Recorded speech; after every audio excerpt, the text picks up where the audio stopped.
Everyone, this is Eric with Fresh Ground Roasting. This is the Mug Life. I didn't choose the Mug Life. The Mug Life chose me. That's growing on me. It's getting better. So as you're at home, and right now it's 2020, and we're all looking forward to starting new hobbies at home, right? Because we have nothing to do at home anyway. One of the things you might be doing is trying to dial up your coffee game at home.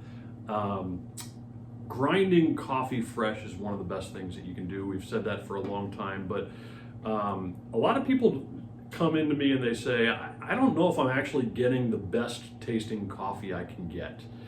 And there are a lot of elements that go into that, but one of the key things is how fine or how coarse you grind your coffee. If I grind my coffee really coarse, you can think about coffee grounds as large rocks.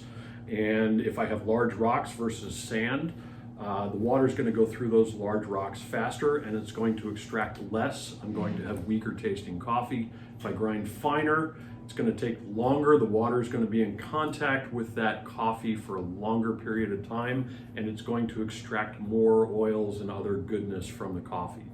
One of the things that you can do is a real fun experiment at home is if you have a grinder and you can adjust it, a burr grinder, you can start out by grinding it a little bit coarser, brew your coffee the way you normally would, and then change the grind on your grinder a little bit finer and brew another cup of coffee and see if you can tell the difference between the 2 cups of coffee.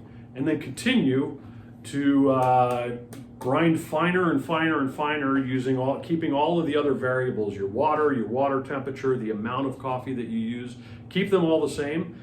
And eventually what's going to happen is you're going to get coffee that starts to taste bitter and too strong for you. And at that point, you've gone too far. You can back it off a couple of notches, and that's probably the ideal part for that particular coffee for your brewing method. Real simple thing to do at home. You can try it over the next couple of days. Leave us a note down below if you've tried something like that, what your grinder setup is, what your recipe ended up being. We'd love to hear what you're doing and how that affected your coffee outcome. Until then, keep serving coffee people love.